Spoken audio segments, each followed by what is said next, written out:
Hey guys, welcome back. This is the second part of the introduction to macros and flexible dieting. Sorry about the lighting back here, it's horrible. But right now all I'm working with is my smartphone. But hopefully within the next week, I will have my new camera for vlogging and I'll have some editing software. So it will be some awesome footage because I'll be able to go to the grocery store, I'll be able to meal prep, I'll be able to do exercises on the farm, I'll be able to take you all with me. But right now I can't, so I'm only using what I've got at the moment. So anyway, sorry, we have a cat and I think I just felt her brush up against my legs. Anyway, okay, so basically this is the second part of the introduction to macros. So now what do we do from here? You have calculated your macros with whatever calculator you wanted to use on the internet. Now where do I go from here? So basically at this point you track your food, everything you eat. So you can either track it by using an app that tracks it for you. So all you got to do is plug in your food and the numbers and it will generate your totals and you can do that. That's what I do. Or you can write it on paper if you're not tech savvy, or if for some reason you can't get an app on your phone or whatnot. So basically I've done it both ways. The app I use is MacroTrak, and that's macro, M-A-C-R-O, track, T-R-A-K. I really like that app. It's free. But now there is MyFitnessPal. A lot of people have had success with that and really like it. I wasn't a big fan of it, the app, but I like their website to look up food. So it's all your preference or whatever you feel like is best for you. So anyway, and I'll go on and tell you too before I forget, when I look up nutritional labels off of MyFitnessPal.com, and I go to their food section, and you can type anything from restaurants to Kroger brand food, anything you want, and it will generate. And it even just if you type in banana, and there's like so many options for you to pick the macros. So I use that all the time. That is one of the quick links on my internet on my phone because I use it constantly. So anyway, now into it. How strict are you, or how strict should you be? It depends on your goals. If you are going to compete in a bikini competition or a bodybuilding competition, and you either need to bulk by a certain date and then cut by a certain date, or if you need to cut or lose weight by a certain date and shred any extra fat that you have in order to go on stage, then you're going to really need to be strict with your numbers. But know that when those people that go on stage, that body is not sustainable and it's not realistic. They cut to get to a certain weight for that show, and then they go back to their normal weight eating, because it's a completely different ball game if you're doing bikini prep. They do macros, but it's a lot stricter. They kind of go more of on a bro diet per se, rice, asparagus, I'm not sure if broccoli's on there or not. I doubt it. Chicken, fish. It's very, very strict and pretty much bland, low sodium, everything. But just so you're aware of that. So it depends on what your goals are. If you're just wanting to lose weight and sustain it, then you can be a little more lax with it. You can have a little fun with it. You can, when you go out to eat, instead of taking a scale with you like somebody on bikini prep would do, you would just guess. You would estimate how many macros are in the food. You don't have to be really, really strict with it. Do know that it's about consistency, not perfection. It's about consistently eating to try to meet your numbers as best as possible. But you don't have to perfect those numbers every single day. Okay, so typically they say if you're within 5 grams over or under each category, you're good, you're fine. They just tell you to kind of get as close to those numbers as possible. Whenever we first started this, I was trying to hit the number right on the dot. So, like if I had some fat left, I would eat like a teaspoon of coconut oil. Just that was it. And you can do that. And some people do that just to get the fats in by the end of the day. But now, if I don't finish my fats, and I'm not that worried about it. Or if I have 5 grams of protein left to use, it's not worth my whatever. So, and I'm doing great. So the numbers are just a guide to help you balance your diet. So it's not like, okay, you've got to hone in down on these numbers. If you don't hit these numbers, then you're not going to lose weight. That's not what this is about. So unless you're doing bikini prep, you don't have to be so strict on yourself. Enjoy your life. Enjoy your life on things that are really important, and don't beat yourself up about food.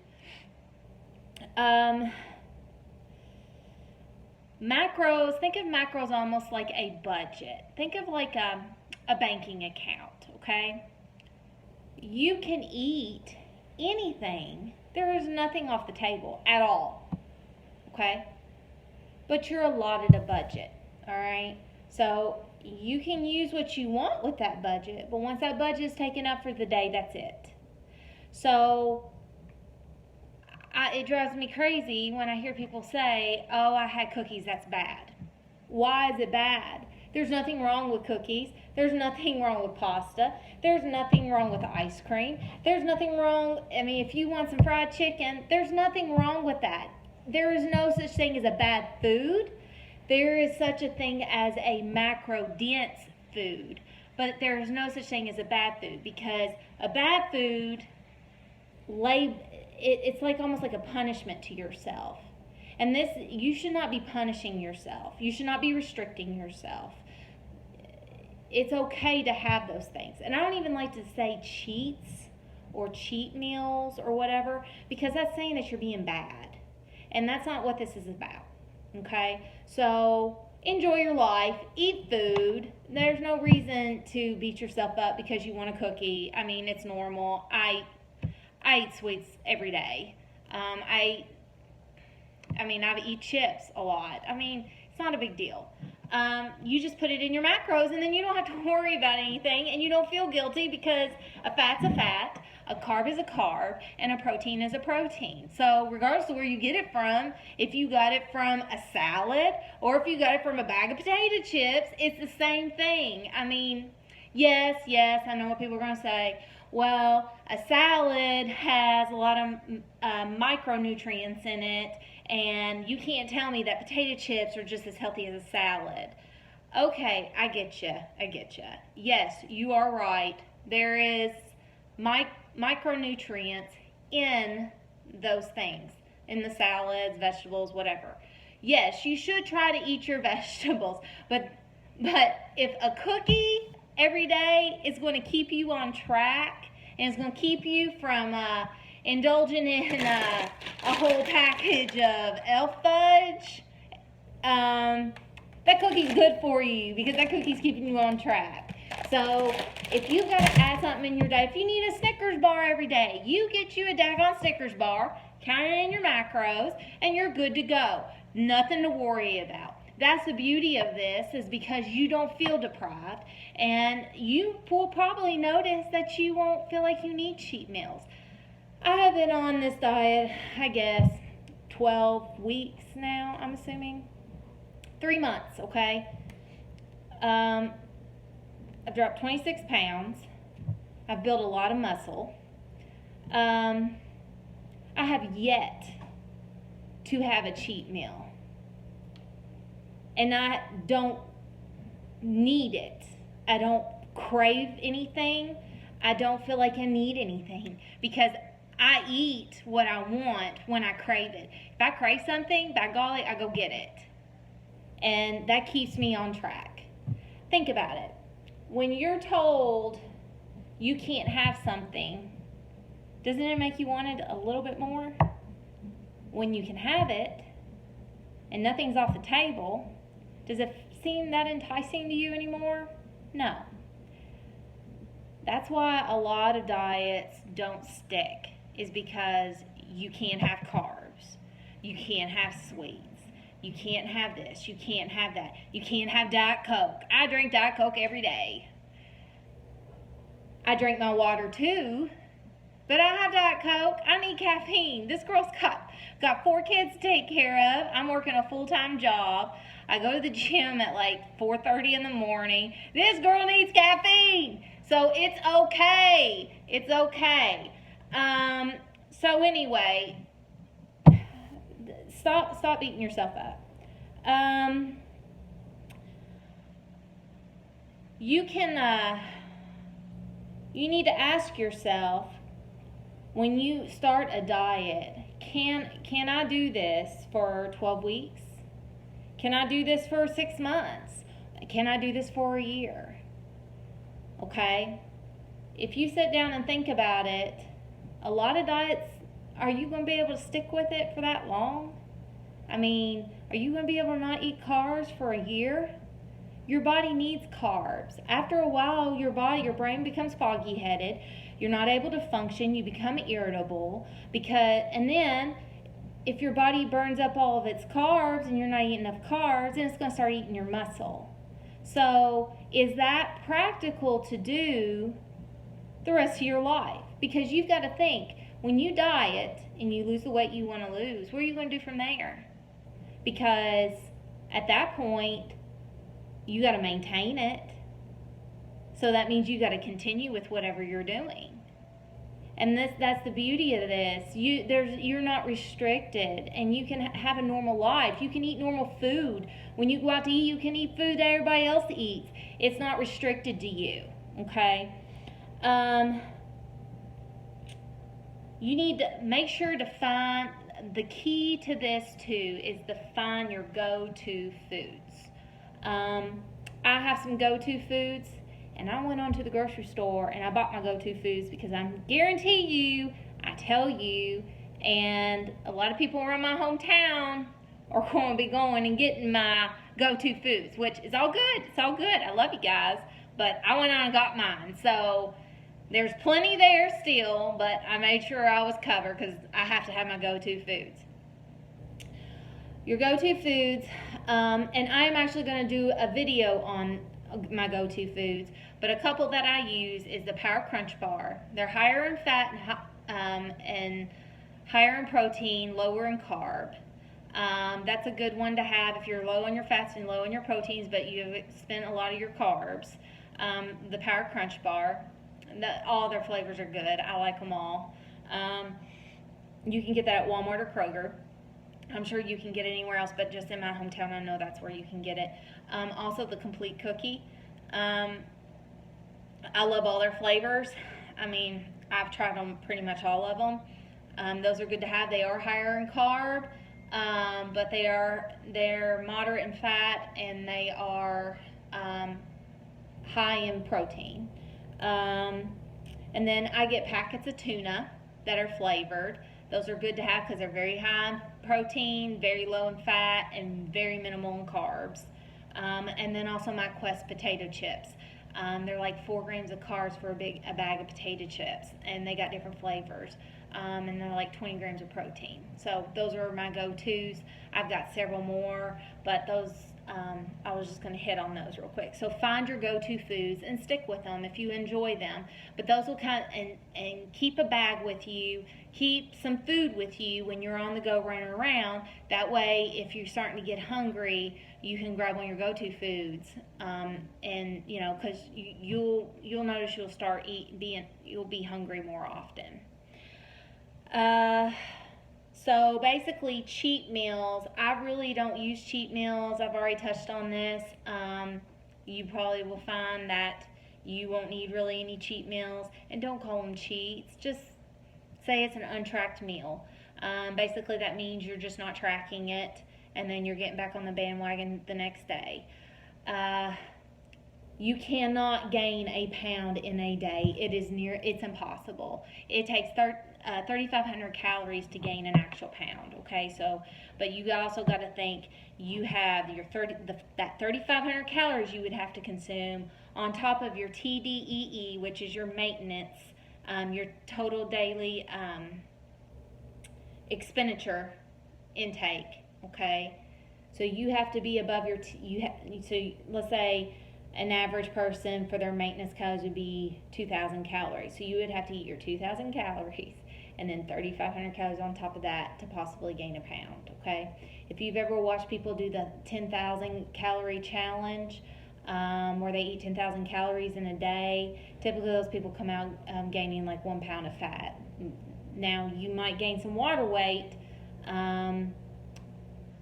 if, let's say, you eat a meal that's higher in carb and sodium, and you go to bed that night and you wake up and you've put on 2 pounds, you did not gain 2 pounds of fat. It's water weight.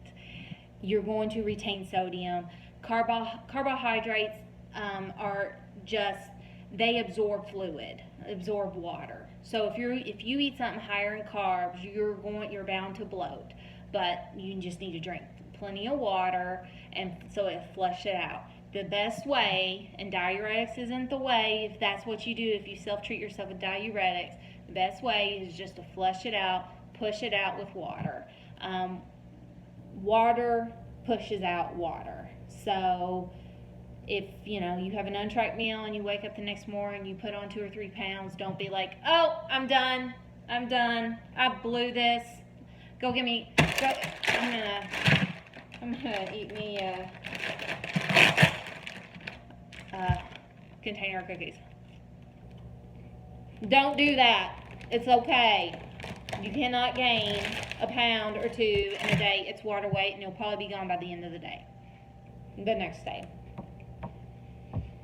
So I will tell you, key in all this is to measure your progress. Make sure, I weigh myself every day. Now, I know a lot of people are going to be like, whoa, wait a minute. That's obsessive to weigh yourself every day. Some people can't weigh themselves every day. I can, because I understand that I have not gained a pound in a day. The reason I do that is because I'm watching the trend of what my body is doing. It lets me know if I'm dehydrated. It lets me know, basically how much water I'm intaking. I can pretty much tell by weighing myself every day if I'm dehydrated, or if I've drank enough water, or if I'm intaking too much sodium, because of my numbers. But if you want to weigh weekly or every 2 weeks or whatever, or if you go by your clothes, it's up to you what you choose to do.